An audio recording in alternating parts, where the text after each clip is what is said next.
If you have like multiple things in here, so if A is the letter 1 of Apple and wait, this makes no sense. Well, okay, yeah.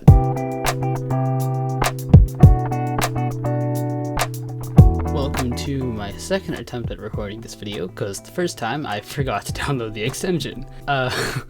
Welcome back to the Scratch Addons YouTube channel. My name is CoolScratcher, as it has always been since the start of time, and in this video I'm going to be looking at everything new in Scratch Addons version 1.28. This actually adds quite a bit. There's a few really looked forward to features, not the opacity slider yet. I am kind of upset about that, but it is coming soon, so don't worry, the opacity slider is on its way. You can stop spamming us with suggestions. We know. Don't mind the fact that it's blue. This is because I'm on a pre-release. First up is alternating nested block colors. So this was originally suggested by Josh, I think, on the forums. This is an old suggestion. This has been wanted in any form before Scratch Addons was even a thing for a very long time. So this is pretty self-explanatory. It makes blocks of the same category alternate between lighter and darker shades when nested inside of each other. So let's quickly make some sort of loop with control blocks. So if I have like forever, if, well, if we have a lot of checks like this, for example, a lot of alternating nested loops will have this alternating effect, which is actually taken from Snap. So this has been a long time wanted feature in Scratch. The cool thing with our version though is that it works with multiple block categories, so not just control. So for example, if I have, yeah, you can see, this will work. If you have like multiple things in here, so if A is the letter 1 of Apple and wait, this makes no sense. Well, okay, yeah, you can see it definitely alternates, and it alternates very nicely. So you'll notice that there's editor find bar and jump to custom block definitions, but these aren't new add-ons. These are actually separated add-ons.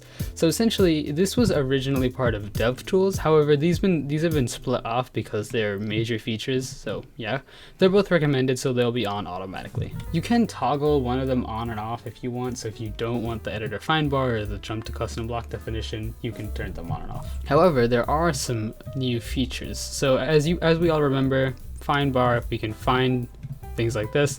However, in the sounds tab, if I make the surprise feature actually useful, this is the only time in which anyone is ever using the surprise feature.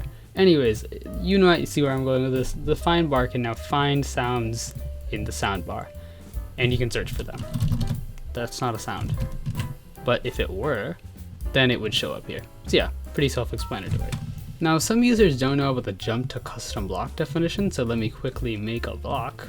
And as you can see, if I press shift and I click on a custom block, it will be able to tell me all of the uses and definitions for it through the project. Middle click also works, so pretty cool.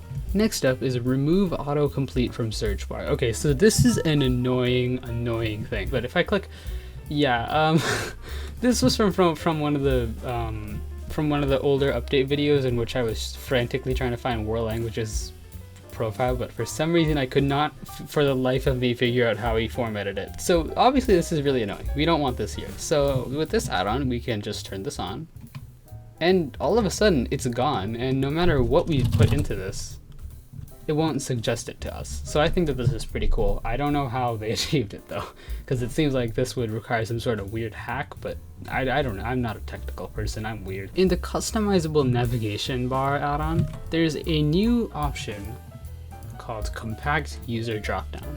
So let me just show you. If I go to my profile, there's the top bar here, and it says CoolScratcher. But if you're on a smaller monitor, you might want to like squeeze this in to make it smaller and less noticeable. So let's quickly turn on this option, and right away this is very compact, and we still remember our name. It's here in case you forget. I don't know what's there, but yeah, it's pretty useful. In the clone counter add-on, I know I'm going out of order, but this is the order that I was told to go in. So there is a new option called show icon only. So let's quickly go to one of Griffpatch's projects. They typically have a ton of clones. I'm missing that user thing. I don't know what I'm saying. Where is Griffpatch? I Google Griffpatch. No. Where is Griffpatch? I search Griffpatch on Scratch, and all that comes up is this project, and a project from Castle Hippopotamus. Okay, wait. Now originally it would just show clones. It would have this weird text saying clones, but obviously if you've used it for a while, you know what it is. So you don't need this reminder. So you can just turn it on and yeah. There's a new setting on the confirmations add-on, and it's called confirm deleting projects. How did it take so long for this to be a thing? I have accidentally deleted tons of projects. They weren't anything important, thank goodness, but like, oh my god. So as you can see, if we go into our stuff, so let me click on this delete project button, and it will say, are you sure you want to delete this project?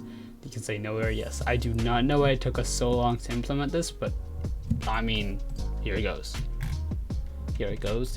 There's new settings in the customizable new sprite position add-on. Behavior when duplicating sprites. And this can be different from what happens when you create a new sprite.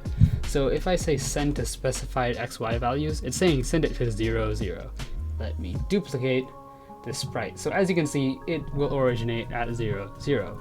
However, if I say keep the same original sprite and I move this somewhere else and then I duplicate it, this new sprite will be in the place of the sprite that it originated from. And if I click randomize, it will just randomize its location. So this is here, and that's the default behavior without this add-on. In the variable manager add-on, there's a new feature. List items can now be inserted without holding the shift key. Now this might not make that much sense, but let me make a list. Never mind, I have a list. So if I go to the variables tab, not sure if that's intentional or not. I don't think it is. That's kind of weird. As you can see in the list, I can now press enter and create new items in the list. However, previously I need to press shift enter in order to create a new item, and that's kind of weird. So obviously we fix this. Hooray.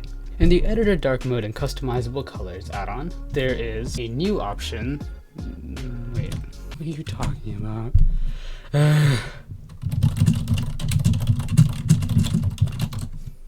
Oh wait. In the editor dark mode and customizable colors add-on, this feature, your block palette background, now has a transparency slider. Not slider, it's a, yeah. The default is 80%, but if we set it to 100%, it'll just be regular black, but or whatever color we choose. But if we set it to something like 20%, it will be like a very slight tint. Lastly, the Cloud Games tab, if I can find it, can now be opened in a new window. No, a new tab, sorry. So as you can see, this is its own page, so you can move this out like you can do with the messaging page right here.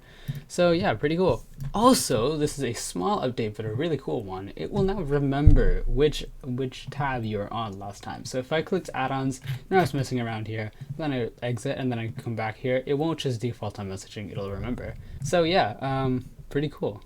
And that is the end of this update video. I hope you enjoyed. I really liked some of the add-ons here. They seemed like they're gonna help me a lot when I use Scratch, because a lot of these are like really, really small and subtle things that you wouldn't originally think of, but they're pretty cool. If you are 13 or over or the applicable age in your country, then join the Discord server. We also are accepting feedback, so if you go to community, send feedback. You can send feedback. I will not send this because that is spamming and I don't like spamming. Yeah, and here's some alternatives if you want to contact us. And yeah, it's pretty cool. And as always, thank you to all these wonderful people that have contributed to Scratch Addons ever in any way. I am right here. Also, next update video, you will see a super cool intro that I've been working on. I had to learn like Fusion and DaVinci Resolve and all like really complicated node tree stuff, and it gave me many headaches, but I think I finally have an awesome intro that you're gonna love. It's all 3D and stuff, and it's gonna look pretty cool. Thank you for watching, and I will see you next time. Bye. I just shook my whole desk.